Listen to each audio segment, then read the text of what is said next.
All right. Good afternoon, everyone. It is Sunday. Yes, Sunday. And we are here to talk a little bit about the autism community and what's happening, with COVID-19 coronavirus and how we can be supporting them better. So we have Bryan Antonoff here today. He is very well versed in both care and, he's been working with autism as long as I have known him, actually. And I'm going to have him talk a little bit more about that, his connections, and what we can be doing to support our loved ones. So, Bryan, how's it going? Hi, Celia. What's going on? Not too much. We're doing a live stream today, and I wanted to have you on because I know how close to your heart, obviously, like the autism community is, and you seemed like the perfect person to bring on. Thank you. So, while I push out the link so that people can join us, will you tell me a little bit about what brings you like to this position in your life where you've worked with autism, and obviously, I know why like you have such a close connection, but would you share that with everyone else? Sure. So, my brother, well, my twin brother, Michael, he is diagnosed with autism. He was diagnosed when we were 3. And it was originally back then, people didn't know too much about autism. It wasn't something that people were really well versed in. It wasn't something that was really researched. But ever since I was younger, ever since I was in middle school, high school, I've always really loved working with him, particularly, of course, but also I've also helped out in his classes since I was as young as I can remember, as long as we were in the same school. Then really, when I believe we were 14, he moved up to a residential agency, and he's been there since. And I went to college still on Long Island, and roughly 2 weeks after I graduated, maybe a little bit longer, maybe 3 weeks, I actually moved up to work at the agency that he lives at. And I worked as what's called a direct support professional. Basically, I worked in a residence for people with special needs, particularly autism, in this agency. And I helped support them throughout their normal routines. I helped make sure that they were safe and healthy, and that generally they were in a good place. I was then given the chance to be an instructor in what's called SKIP. It's essentially, and I'm not going to go into the actual acronym, but it's essentially both verbal or non-physical interactions and techniques utilized in order to de-escalate a situation with someone who has special needs. And then there are, in case it's necessary, there are physical techniques. I ended up being an instructor for that. I was also a registered behavior technician, where basically I helped the behavior specialist work on behavior plans, and I then brought those plans to the residents and helped implement them. After about a year of that, I was promoted to a supervisor in a residence, and then I moved from that agency to another agency where I was a residential manager, and then I was moved to another house in that agency where I was essentially running 2 houses as a manager. And now I'm what's called a care manager, where I coordinate Medicaid services and basically ensure that people with all developmental and intellectual disabilities get the type of services that they need. And it's a fantastic job. I do miss working directly with individuals, but I do like being able to work to help make sure that they have all of the services they need. So you obviously have such a grasp on all of this between, growing up around autism and working with different kinds of cases. So before we get into anything too deep, I just want you to give us kind of like an idea of what it means to have autism, because I know people, they have their idea on what that means, but like there's different kinds of autism, and I know that there are people out there that think that's a hard thing to ask. So can you give us a quick background, and then we'll kind of hop into the rest? Sure. So the main thing when you're talking about autism is to remember that it's called autism spectrum disorder. It's a spectrum, meaning that no two people who have autism present the same way. I actually had the pleasure of working with two boys in my second house that I worked in. I still talk with I don't talk with them, but I visit them and I talk with their mother regularly. They were twins, and they both presented their autism in very different ways. So that's the most important thing to remember. What I like to say is, if you know a person with autism, you know one person with autism. Very often, really never two people present the exact same way. But when you boil it down, autism is a developmental disorder, presents mostly in, or the most classical symptoms are in social interactions and communication. There's often a lot of restrictive or repetitive behaviors. I know that my brother, Mikey, I'm going to refer to him a lot, Mikey, he does what's called stimming. Stimming, it's really something that is, it's sort of grounding for the individual in a way. His stimming looks like him sort of flapping his hands. But he also hums sometimes. It's sort of a way to bring him down. And in all reality, really the best way that I can explain it is it's something that prevents the person from really interacting in a typical way, but it's really hard to boil it down to what exactly to look for someone who has autism. Of course. Everyone has, obviously different varying types. So it's hard to just pinpoint one thing. Like, this means autism. This is autism. Because, some people have only been exposed to severe cases of autism. And that's what they think when they think about autism. Yes. So I think it'll be kind of a good insight for everyone to, hear a little bit about the different kinds of autism that you've worked with. So I'm going to have us start with, obviously, with people that have autism, we try and make a routine for them. What's kind of happened since, coronavirus has affected all of the different, resources that they're used to having? So something that's very important for someone with autism, or at least most people that I've had the pleasure to work with, their normal routine is very important to them. Any kind of break in the normal routine can cause a behavior. I know I worked with one person who, if he didn't have his snack at the exact same time every day, he would have a behavior that would often result in biting or scratching or other destructive behaviors. And this sort of pandemic that we're in the middle of right now, obviously has caused a huge break in a lot of people's routines. A lot of individuals on the spectrum or other disabilities, they go to different day programs. A day program that I have a lot of experience with is called Dayhab. It's essentially almost a school-ish environment, or at least some are. They also go on outings into the community and work on socialization abilities, and they work on some work on more scholastic activities and scholastic abilities. And it's really their plan at the Dayhab is really based on what their strengths are and what they need work on and what they want to work on. And right now, because of the shutdown, they're not allowed to go to dayhab.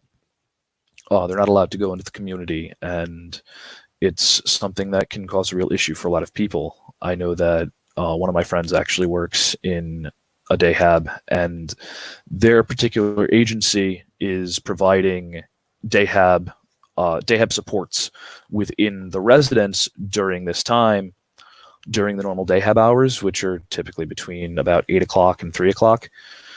And of course, it's not exactly the same. They're not going to the dollar store to work on making purchases or using money properly. They're not going to, the store to learn how to make an order properly. And it can cause a lot of distress in a person to have that kind of change. Yeah, you bring up a good point. Obviously, these dayhabs are created to work on skills and give that routine and give something for these people to learn. Without having the resource of going out and interacting, what have people kind of been shifting to? Well, it's really based on the person. I know that my brother, we actually have him home. A lot of families have chosen to have their family member come home. A lot of people aren't able to. I'm fortunate that we were able to, and it's really been great having him home. But mostly because even though he lives really close, I don't get to see him as much as I want to. But one of the things that he's really been doing a lot is cooking. He loves cooking normally, but really he's been cooking almost every meal with my mom, with me, cleaning up the dishes, helping with chores around the house. But he loves that. He loves being involved and feeling like he's being helpful. But that's him. I know that some people are having a really hard time because they don't have a lot of interests in the house. So really the challenge for the family members who take their family member home, or for the people in residential, the real challenge is working on their interests and working on what they like to do, because obviously they're not going to parks, they're not going out to eat, they're not going to the movies and things like that. So for someone who likes movies, actually something that my friend who works in a residential agency, they set up a sort of mini movie theater in the residence. They shut the lights down, they put sheets, like dark sheets, by the entranceways to the room, and they made popcorn. They made the whole kind of thing. One person, they actually made a little exit sign to put by the sheet, and they did the whole thing to really make it seem like it was that. And that's the kind of thing. It's hard, but that's the kind of thing that is really appreciated by a lot of people. Again, not by everybody, but it's the kind of thing that is really appreciated, and it's the challenge that's presented here right now. Yeah, it's all about trying to figure out experiences, is what you're saying, so that it's not just me sitting at home and being just someone sitting at home and being like, all right, go sit on the couch. That's what you're doing today. Exactly, and that's really one of the things that it's the biggest struggle, because when you get like I said before, routines can be very important. So when you get someone into the routine of sitting on the couch watching TV, not really engaging with people, when this situation is over, that's going to be their routine, and that's going to be very difficult to break.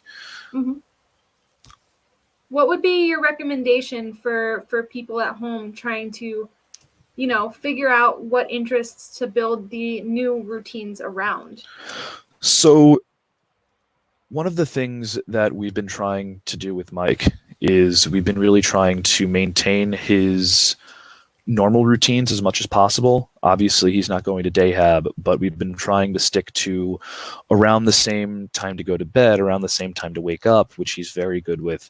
A lot of people aren't, but Mikey is very, very regimented. We've been working on him with, staying as close to his normal routine as possible. But if that's a real difficulty for the family or for the residents, then really what's the best strategy is really working on what they like. If you know that someone loves loves anime and loves TV shows like that, you want to build to that strength. If you know that someone likes woodworking, I know that I worked with someone who really likes woodworking and likes making things with his hands. You want to work on that kind of thing. Maybe you start a new project and you work on it a certain amount of time every day, and you work on that until you're done, and that shows that you're really focused on that person's goals. You're focused on what that person likes, and you're not pushing your kind of idea of what they should be doing on them. One of the biggest things in my mind, really, and in a few of the people that I've worked with, is that if you force your opinion or your interests on someone, it's not going to work out. That makes sense. And that's with even just having your kids home or something like that don't have autism. Yes. If you're pushing them and saying, all right, I have to work and I'm going to be in the other room, I need you guys to stay in the living room and this is what you're doing for the day, they're going to want to do things that are other than being in the living room. They're going to want to do something that their interests are like aligned with. So if that happens to be video games, okay, you looked at as you're like a parent, they're going to stay in the living room. But if that happens to be, I don't know, building something in the backyard, it might be a little difficult to, enforce them staying in the room. Exactly. And that's kind of the line that everyone's been walking right now. Because with what you were saying with the dayhabs, going to the dollar store, counting change and exchanging money, they're learning while they're doing that. They're being involved in a situation that's outside of the home. So it's really important, like you said, to incorporate their interests while they are home. So I want to kind of go back to what you were saying with the residential homes. Okay. For people that aren't familiar with what that is, what is a residential home and who are the types of people that you would find there? So there are agencies that work directly with the residential aspect. It's typically people who their parents or their family members really can't support them at home, or families like mine who are technically able to support their family member at home. Like, we could have Mike home if we really focused on it, but we know that he's happier being at a residential agency where their whole job is to make sure that they're happy. Their whole job is to make sure that they're able to maintain their routines and bring them out not exactly when they want to go out, because it's not always possible, but bring them out to do what they want to do and make sure that they are achieving their goals. And they're specially trained to work with people who have either autism or whatever developmental disability that they might have. It's something that a lot of people have a hard time understanding. Something I hear a lot is, why would you give up? Why would you put them there? Why would you send them away? And that's not really what it is. Like I said before, I live about 10 minutes away from my brother. I don't see him as much as I want to, but that's because I want to see him every day. I see him typically once a week, once every other week. But it's like I said, it's something that a lot of people don't understand, but it boils down to sometimes the family just isn't able to support the person the way that they really want to, and they make the choice to bring their family member to a residential agency where really they know that they're going to get the support that they need around the clock. Their staff literally 24/7. I've been like I said before, I was a residential manager, and I managed a team of, in the first house, I managed a team of 15 people. I had 2 people always in the morning, at least 4 people on during the afternoon, and overnight I had 2 people. And in the second house that I managed, I had a team of 20, and it was around the same staffing, but the second shift during the afternoon was about 4 to 5 people typically. And it's just depending on the type of type of support the people that live there need. Typically, it's between 6 and 10 people in a residence. So basically what you're saying is you have a staff of people who it's their job to make sure that the residents are happy and make sure that they're taken care of in the way that they obviously need. Yes. Like you mentioned earlier, there's all different kinds of autism and developmental disorders. So everyone's going to need a different, I don't know what you guys call it, but care plan. Uh, for for the residents, it's typically Mhm. called an IPOP, Okay. which basically boils down to protections. Mhm. They also have a life plan in New York. They have a life plan, which is their Life plan. goals and how best to support them. Mhm. And then there's a behavior plan, which is their behaviors and what kind of strategies to use to work with them on those. Gotcha. So wow, my brain just died. So there are different ways and aspects to keep in mind to take care of these people, and obviously people don't always have the insight and the experience to figure out these things at home because they don't have any experience with other people with developmental disorders. So do Right. you think that incorporating obviously these different kinds of care plans at home is really important right now, and like maybe talking to someone who can help create some sort of care plan? Definitely the best thing that we can do, like I said before, would be really to hold as best to their routines as possible, or at least in experience with my brother and with other people I've worked with. Again, I have to stress, not with everybody, but really, you as if you're a family member and you have your brother, sister, aunt, uncle home with you, you are entitled to have a copy of their plan. Typically, if you have them home with you, then you're most likely their guardian, or you make decisions for them, Mm-hmm. or help them make decisions. So you would have that plan anyway. And you would be able to contact the residential manager, the day hab manager, the behavior specialist, um, even the psychiatrist or psychologist they work with. You'd be able to contact them and ask them specific questions. Not all the time can I say that it's important to hold exactly to that plan, because some people might see mom and dad as, okay, this is my time to really break free a little bit. It's Mm-hmm. important to give a little bit of leeway, at least with someone like my brother. I know that if I were to follow his plan exactly, he'd look at me like, excuse me. It's not going to work for me. I have to find different strategies than a staff would to work with my brother.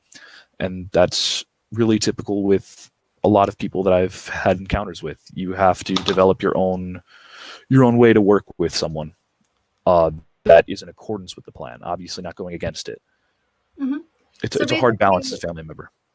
yeah, I was going to say basically you have to find that happy medium between what they're used to in their normal routine and what you can provide and what they will respond to as you being the family member. Is that what you're Yes. trying to say? Got it. You know, you kind of, before we hopped on here, you brought up a story that I think would be really important for us to share about your friend's brother. Would you be able to hop into that story, just because I think it's very important for people to understand that yes, some people are coming home, but some people are staying in the residential housing, and you don't have as much control as you think you have with coronavirus. And I think you brought up a really good point earlier. Yeah. So before I go into the story, I want to say that I really do think that residential services are very important. They're very helpful, but some agencies don't have the same checks and balances that other agencies have, and they don't have the right supervision. So going into the story, I have a friend who also has a brother who lives in residential services, and my friend contacted me because they were a little unnerved, more really seething anger, because their family decided to leave their brother home during the situation because it was easier for the family and easier for him. And well, she found out that her brother tested positive for COVID-19. And when she prodded a little bit, she found out that the agency was actually taking him on outings and doing that kind of thing, saying that it was because he was bored and was asking to go out. But she has a real inclination that it was really because the staff was bored, and that's a really sad reality that we live in. The reality really is that the staff in this kind of population, people who work with this population, really, they're not compensated. They're not paid for really what they're worth.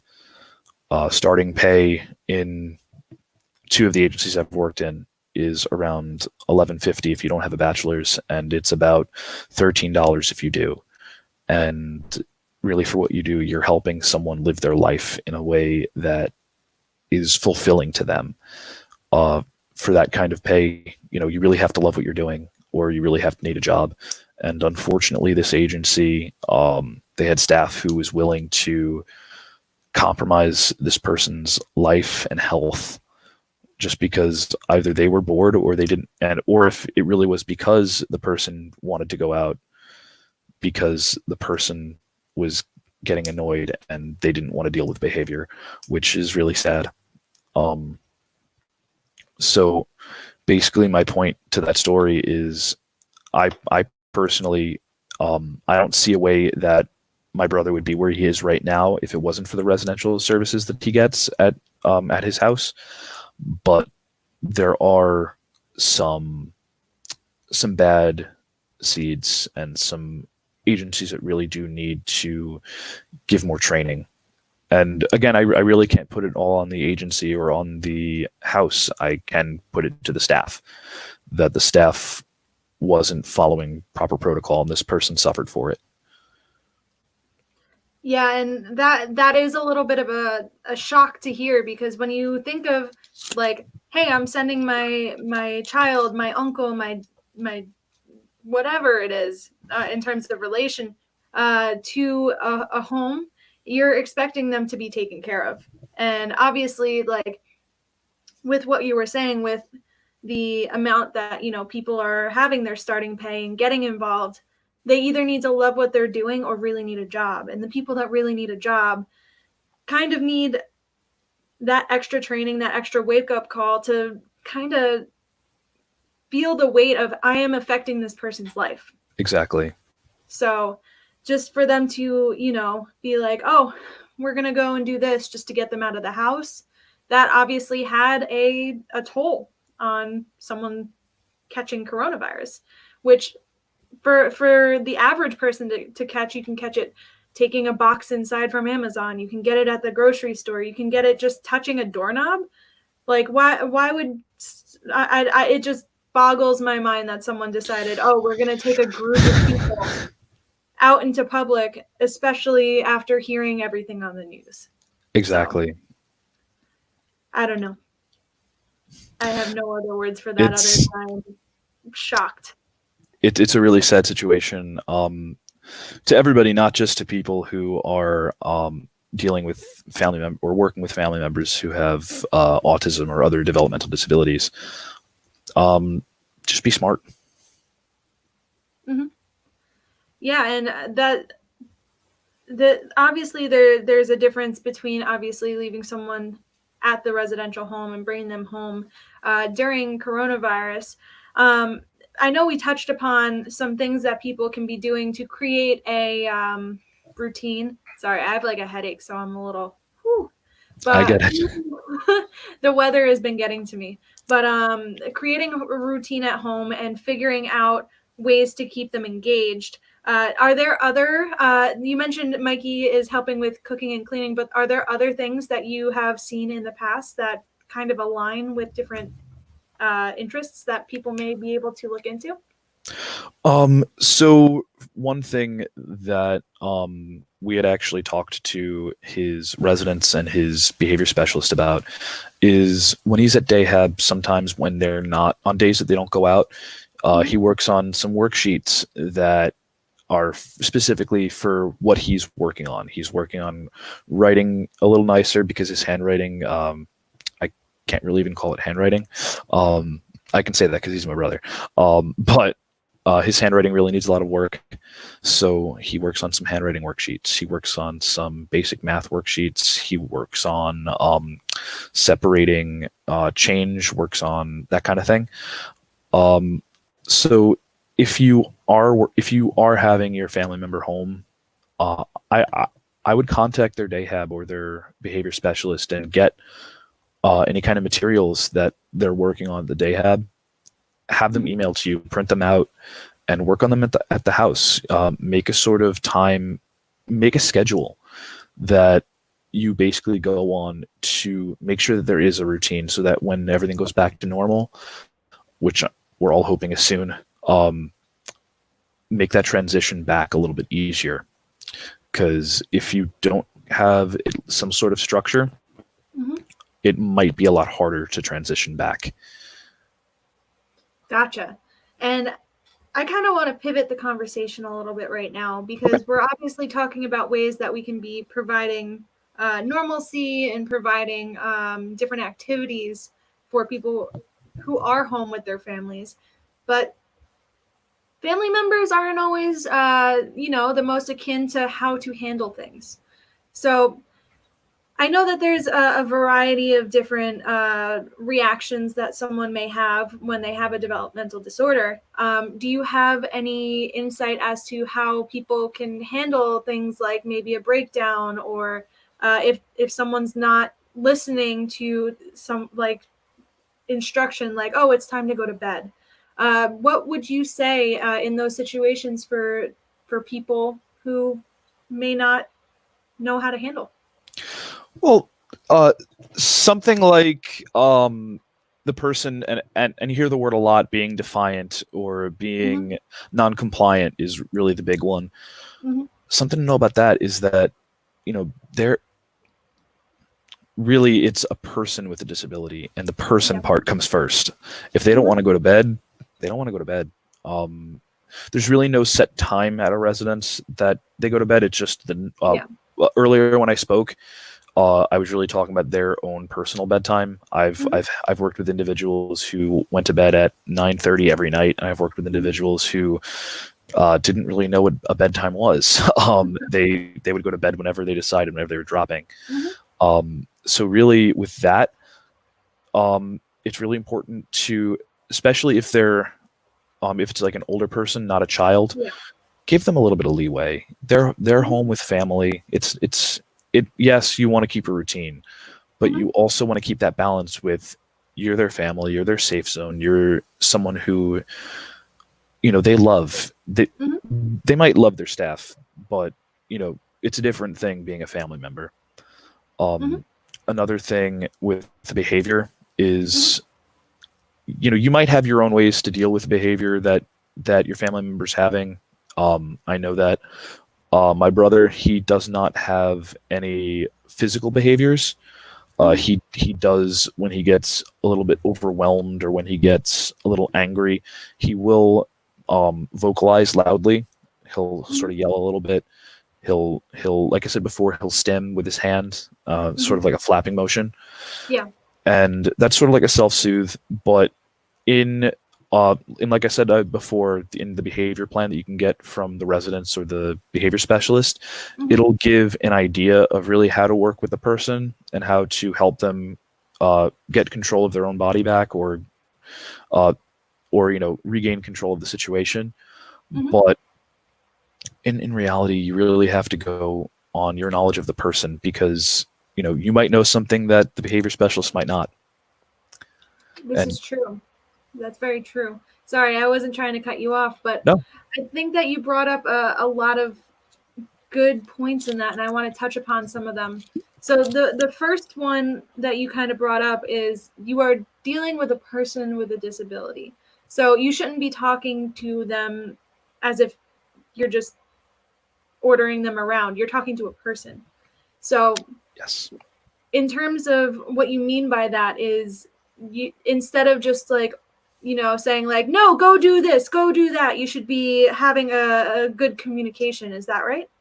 Yeah, I mean, just because someone might not be able to express themselves verbally does not mean they don't understand what you're saying, or it doesn't mean that they're not processing it. They might process a little slower. They might just not want to do it at the moment. I know that my brother, if you tell him, hey, put your iPad down right now and go take a shower, he's going to look at you like you're crazy. With Yeah. him, it's, typically when he's on his iPad, he's working on a picture on one of his coloring apps.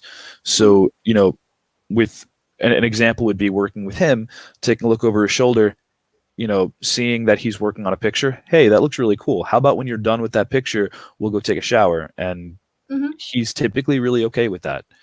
There are times that he's not, because he's just not in the mood. And, just like you and me, sometimes we're not in the mood to do our laundry. We're not in the mood to get up in time for work.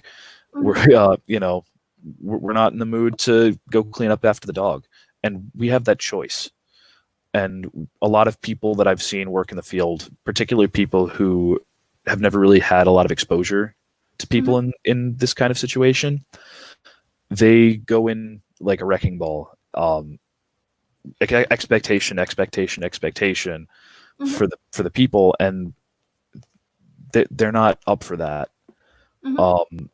So that staff usually kind of crashes and burns a little bit.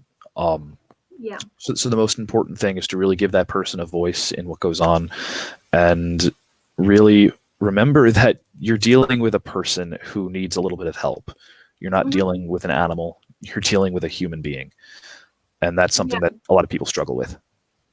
I think one of the biggest things with that topic, like you're working with a person. You're not ordering a child around. I mean, if it's a child, you may be guiding them a little more, but and it's not like they're a prisoner.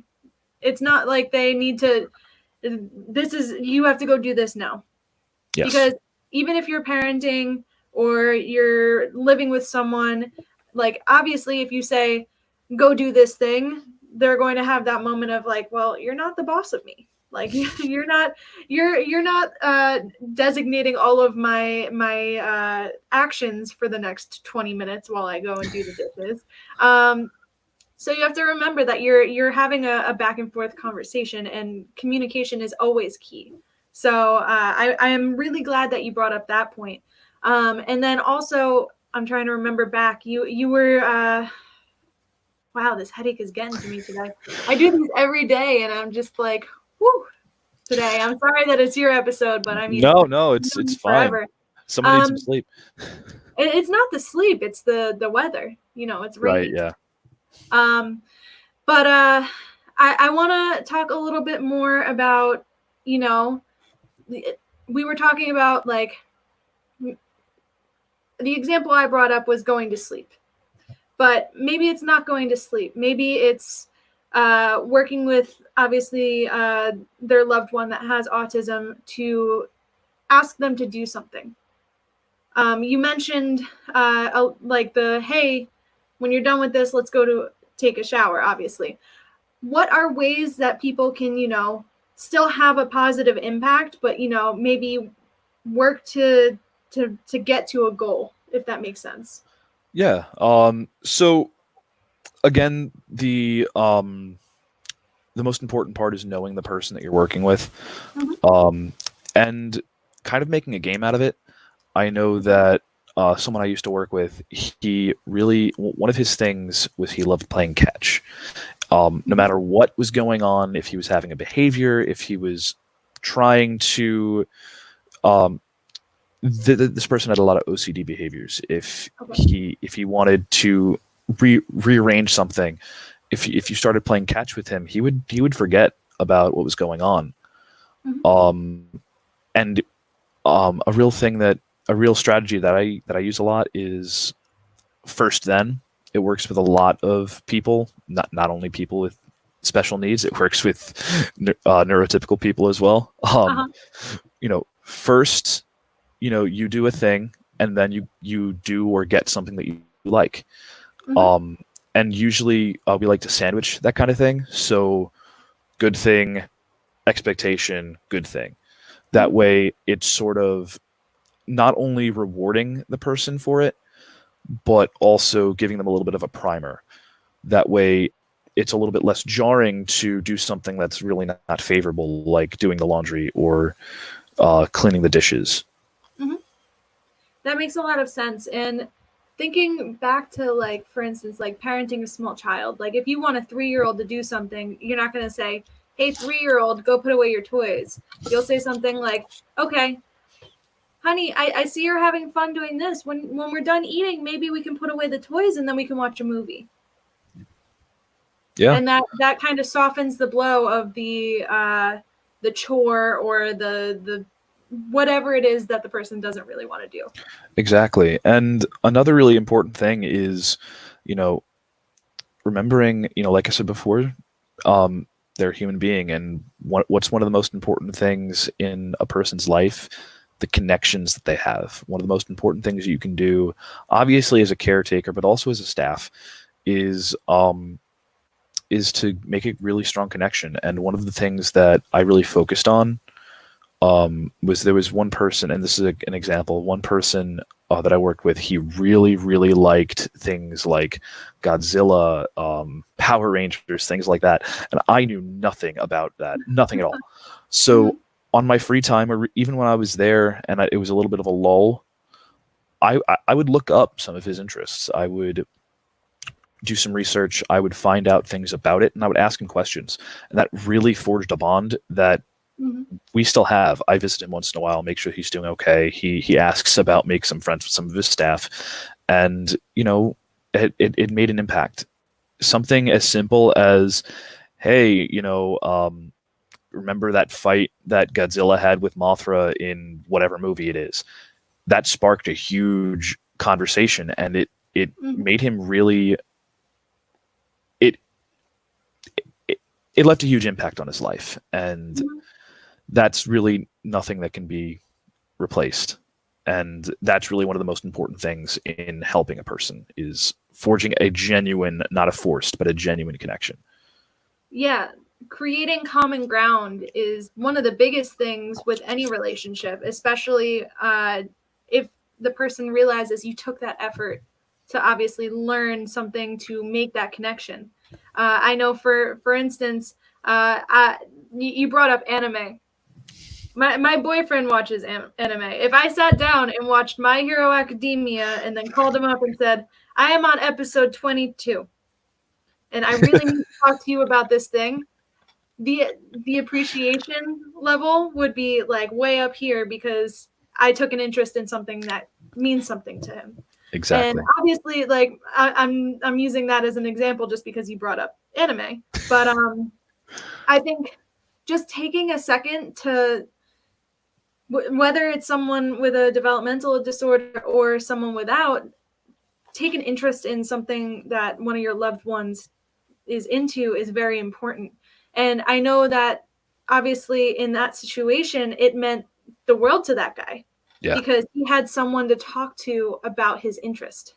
And I think that that's a really big tip that people may want to keep in mind throughout this, because, for instance, you mentioned that Mikey likes to work on pictures. If you took a few seconds to work with him and show him, I looked up this really cool technique, and I think that you would be able to use this, he would really appreciate that, correct? For the most part, yeah.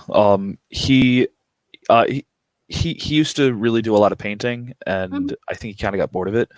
But whenever we show him a different like style of painting, like dry brushing or hatching, he kind of wants to try it out. So yeah, like you said, yeah, that's a really good point.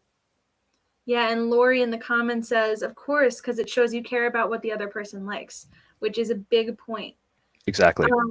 I want to shift a little bit, and obviously this one's a little harder because everyone has a different experience. But when someone is acting out, and I know we've discussed that communication is key, but what are a few different kinds of techniques that people can incorporate to get through like any kind of, not any kind of, but like some typical behaviors? So one of the things to remember is that no no behavior is behavior for the sake of having a behavior. There's Uh-huh. always a functional reason behind that Mhm. behavior. So you really have to, knowing the person or knowing the Mhm. situation you're in, try to figure out what it is that's going on. Try to figure out what kind of stress the person's under. Maybe they have a stomach ache. Maybe they have a headache. Maybe they're just really tired. Um, One of the real important things to remember is anything can happen, anything can really change a situation, and as the as the outside person, it's kind of your job to help him or her or them uh, really regain control of the situation by figuring out the reason. It might be really hard.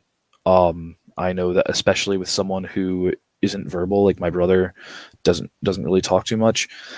Um, Luckily, if you ask what do you want, he'll usually say like eat or bathroom, stuff like that. But really figuring out what the reason behind it is, so that you can help that person overcome the issue they're having.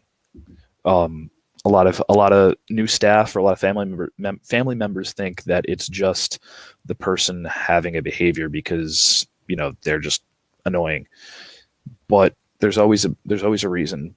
But at the same time, I've heard a funny statement.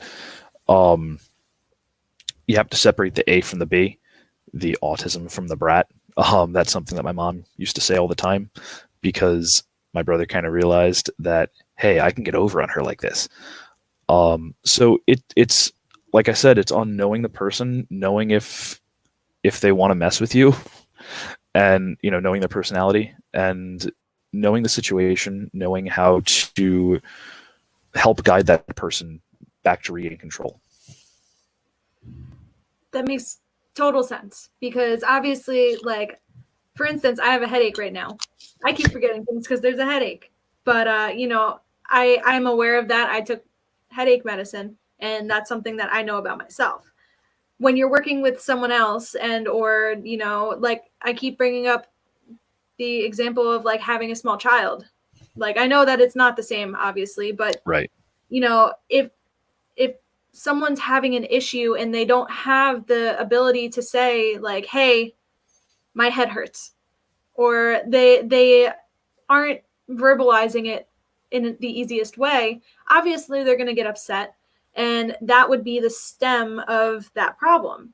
You have to kind of, I guess, open your eyes to the situation a little more is kind of what you're saying, because you can't read minds, but you got to try and analyze what's going on and figure out what the best way to deal with it is that correct? Yeah, exactly. Awesome. I'm just trying to like summarize because I'm just making sure I understand, because obviously like this is good information for me to know for the next time that I don't know, see your brother or see someone else, and understand more so what's going on with them, rather than just being like, "Oh, I see that he's over there and he's playing on his iPad." I'm not really thinking about what he's doing, what he's feeling, because I feel like a lot of people are not on purpose, but very tunnel vision. What am I feeling? Am I feeling okay? Like what am I going through?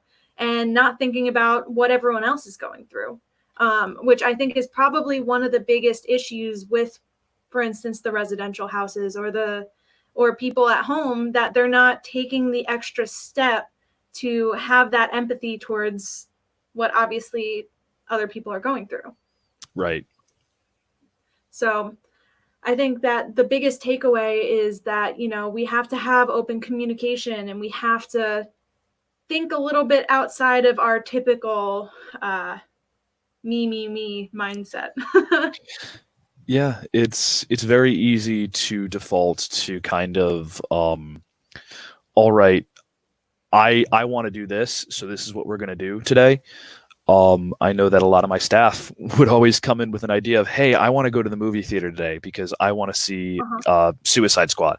And Mhm. I would always ask, do you want to go? Because I know that person X is going to hate that movie. And it kind of slows them down and makes them think about, okay, yeah, I matter, but so do they. What they want matters. And it's not just a free for all. And it really takes work.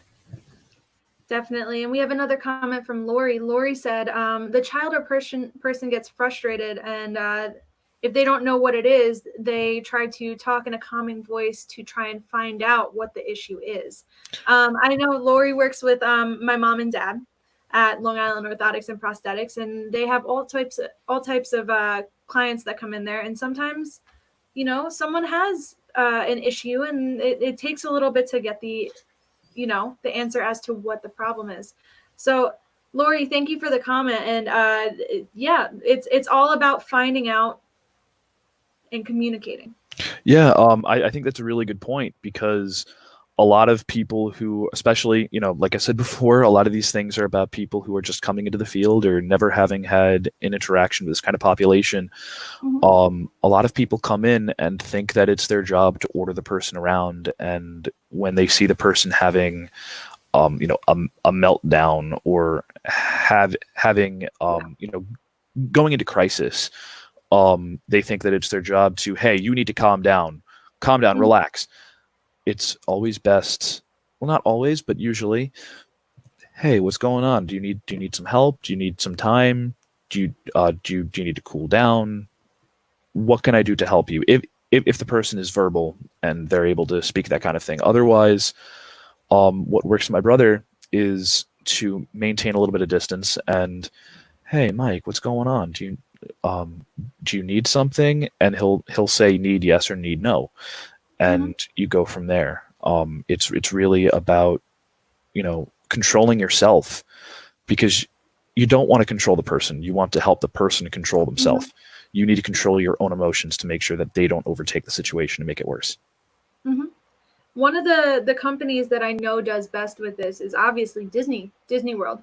They make sure that their staff is educated so that if they see, for instance, someone going into a meltdown, and I know I've seen videos of different people in character going and handling the situation very well with, are you okay? Do you need help? And like, they're still in character, because obviously they have a thing where they're not supposed to break character. But, when Cinderella comes over to help you, obviously, one, you're going to try and listen a little bit, but two, when they're helping you in a constructive way, you're going to respond.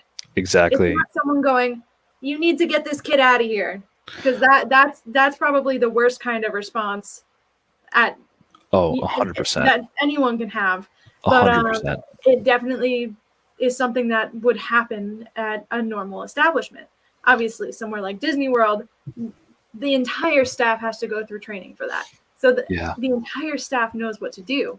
But in most places, they're not thinking about like how to handle that kind of situation. Yeah. And I think that's something that needs to be incorporated a bit more, even in a typical business place. Something, and you brought up an interesting story by mentioning Disney. Well, Disney, for one, has gotten a lot better in the past, from the past. When my brother and I were younger, we were actually at Disney and Universal. We had a dual pass, and Disney really wasn't the best with him. They had a fast track pass that they didn't honor for him specifically. We saw people with other disabilities using the fast pass effectively, but they didn't really monitor it for people with autism, and they weren't really trained. But now, I haven't been in years, but now I know they do really focus on that.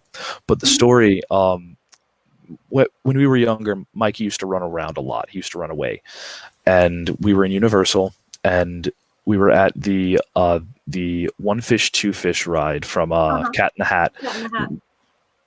Which was like, it goes around in a circle, almost like a merry-go-round, but up in the air, and you can control the fish and go up and down, and he loved it. There was a little pool of water underneath it. He wanted to be on it all day. And Universal was great. They allowed him to stay on as long as he wanted. We were in another part of the park, on the other side of the park. He got away from my mom and ran all the way there, jumped in the pool underneath the ride, and the staff didn't know what to do because they weren't trained on it yet. they didn't know how to handle the situation. So the ride was still up in the air until we got there, and he was swimming in the pool underneath it. We went back the next year during the rainy season, which was a terrible idea. Don't do that. And we were underneath an umbrella with another staff person. My mom was talking to them, and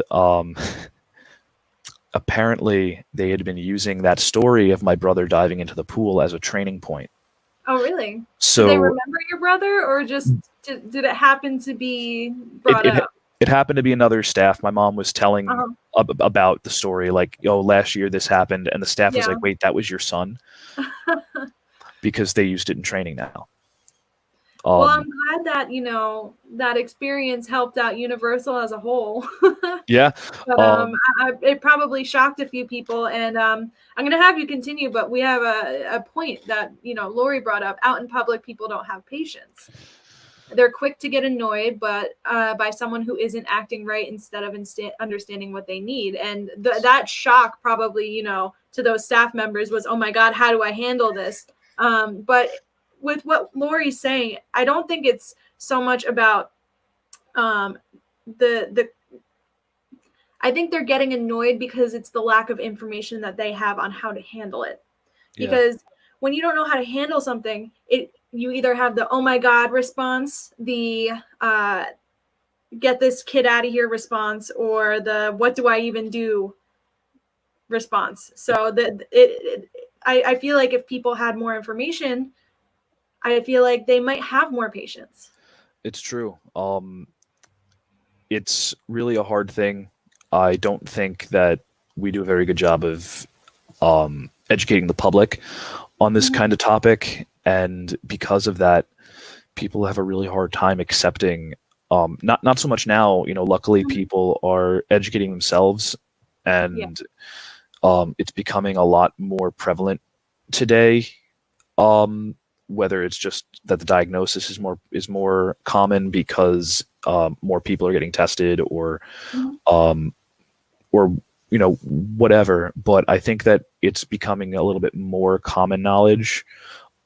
But I do think that we do need to be doing a better job of educating the public on this kind of thing, because it's all too often that when I was working in residential, I would take someone out for a trip to the bowling alley or a trip to the movie theater, and they would have a behavior and the stares. And for someone who, not everyone cares. Not every person who has a disability or autism cares about the stares. Oh, yeah. But some really do. And it's very hard for them to bounce back from that. Yeah, it's all in addition to like their feelings on it. It's about respecting the situation, because I know my parents work in orthotics and prosthetics, and sometimes people have lost a limb, and sometimes they have to fix their leg in public, and they'll get stares. Or if people see, like, obviously someone wearing shorts and having a prosthetic leg, that's not something you see every day. So there is stares. But, some people handle it better than others. And I think that just keeping that in mind and just keeping respectful of people in general is very important. Yeah. You bring up a really good point. Like I said before, every person with autism, every person with a developmental disability is different. Every person in general is different. Yes. So you can't really, it's not right to paint everyone with the same kind of brush. So we really have to be mindful that people are different, and just because we might not be privied, or we might not be exposed to that kind of thing, doesn't mean that we have the right to stare or make them feel uncomfortable.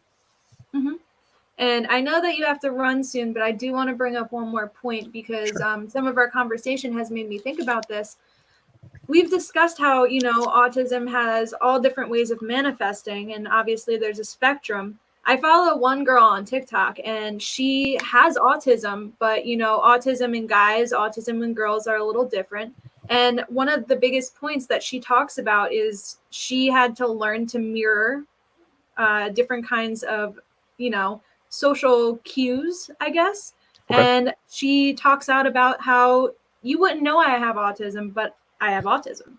So I think just keeping in mind that it's affecting people differently. For her, it is social situations, obviously, but she figured out how to like function in that. And some people are able to do that, but some people are not. And we have to keep in mind that everyone is experiencing life a little differently, and we have to be a little bit compassionate towards that. Do you have any insight into just a little bit of how different people may experience different things on the spectrum? So it's,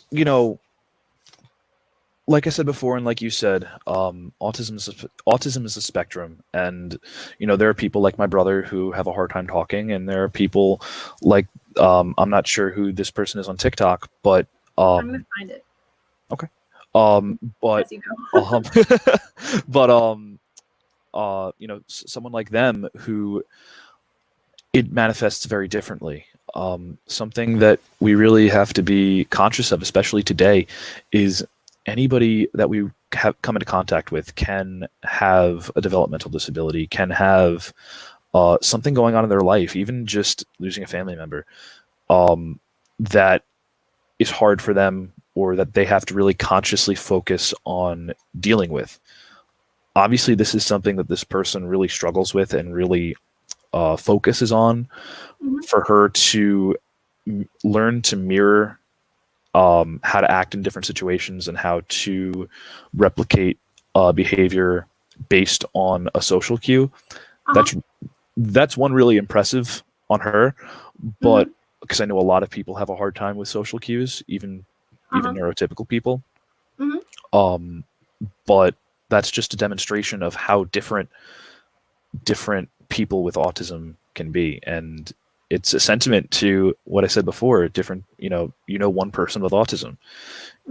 That person just so happens to be very, very good, at least comparatively, in social situations. Yeah, one of the biggest points that she brings up on her channel, I'm trying really hard to find this, is that, you wouldn't know that she has autism. She would be the lead in plays. She would have to memorize lines. She would have to do all of these things. And like people, unless they knew her well, wouldn't know, because she's mirroring and she's making it seem like a normal day. And that she is going along with behaviors. But if she, wasn't mirroring, and one of the things that she discussed on her channel is that she wants to mirror less and be herself. I don't know where I was going with that because I added that last part in, but she's basically speaking out as to like, you shouldn't have to change yourself and you can be yourself, even if you have different traits that other people don't. Yeah, and that's a really important point. I mean, we're living in a we're living in a society that's very judgmental. We judge people based on their size, their height, their interests. I'm a big dude that likes I'm a former wrestler. I was in musicals. I'm in a fraternity. There's so many different labels that can be put on me based on popular culture and memes today, and stereotypes. There's so many different labels that can be put on me, and just like it's very easy to put stereotypes on people with developmental disabilities, we have to remember that as a society, just because someone is someone is a wrestler, someone is a theater person, or someone does have autism, doesn't change who they are as a person at all. That's just something about them. It's a piece, not the whole puzzle. I apologize for not being able to find this while we were live. I like a lot of her stuff, but I don't think she's posted too much in the past couple of days. So I'm trying to find her, but when I do, I'll put it in the comments, and I'll actually send it to you, Bryan, because I think she makes a lot of good points. But we are going to start wrapping it up. So are there any other final thoughts that you would like to share? Maybe just driving home a couple of the things that we discussed today? I just want to say, for one, thanks for thinking of me. I think this is really an important topic that not a lot of people think of, and especially during this time when we're all focusing on ourselves, and rightfully so. Honestly, we need to focus on ourselves, and we need to make sure we're safe and healthy. It's it's easy to forget that there are people who might not understand what's going on. They might need a little bit more support to really get a situation or get this entire situation.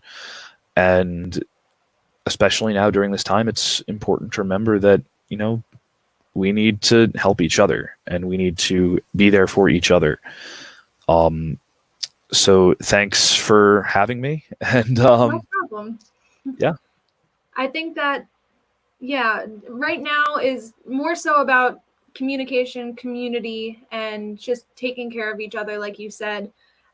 So I'm really glad that we were able to share a little bit of insight as to obviously the spectrum of, how people function in a normal, obviously, day, how they can be doing a routine at home, a little bit of the background as to, why is someone acting out? Why is something happening? And just all of these different topics that we touched on today, I think are really important for both people with autism, but, people in general.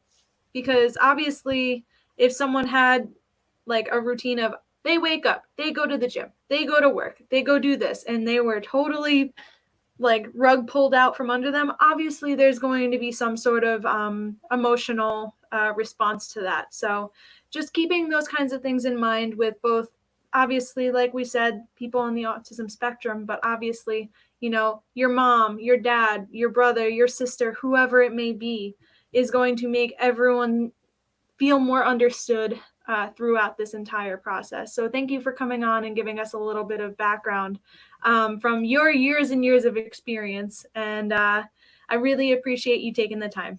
Definitely. It was fun. So I'm going to pull you off here and I'm going to wrap us up. But I will talk to you in a moment. All right.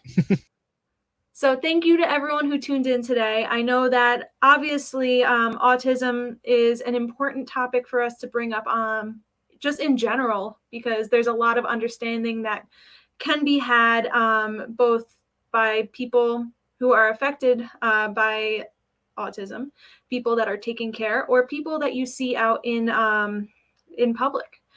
So I think that having that insight as to how you can react, what the best way to talk to someone with autism is, which is obviously like a person, is very important. So thank you again for tuning in. Thank you for people who left some comments. Lori, you were amazing. And I hope to see you guys again on a live soon. You can watch this live back from the beginning if you hopped in late on the Facebook page, our YouTube page. It's going to be on SoundCloud, Apple Podcasts, and Spotify. So I hope that I see you guys again soon. Be sure to give us a follow. And I will be live again tomorrow with one of my good friends, Megan, who is actually a teacher. So we're going to hear a little bit of insight as to what she has been going and doing with her students. So thank you guys so much for tuning in, and I will see you tomorrow.